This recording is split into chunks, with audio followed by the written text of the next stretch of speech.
Welcome to Full Course Online. In this tutorial, we'll learn how to insert charts and graphs to present data visually. To insert a chart, go to the Insert tab and click Chart. Choose the chart type you want, like column, line, pie, or bar, and click OK.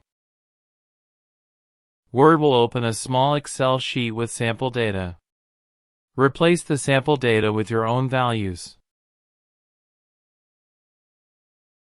Close the sheet, and the chart will automatically update. If your chart looks wrong, you can switch how the data is plotted. Go to Chart Design, switch row or column. To make your chart clearer, add chart elements. Click the plus button on the chart and choose elements like a title, axis labels, data labels, or a legend.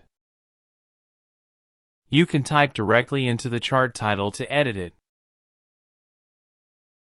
You can also change chart types at any time. Go to Change Chart Type and select a different style. You can also change the style of the chart. Select the chart and select a style from Chart Style. The Chart Filter button lets you hide or show certain series without deleting the data. Finally, you can resize and position the chart by dragging the corners. For most documents, keep charts simple and easy to read. Use data labels for clarity and avoid too many colors or effects. That's how you insert, edit, and format charts in Word.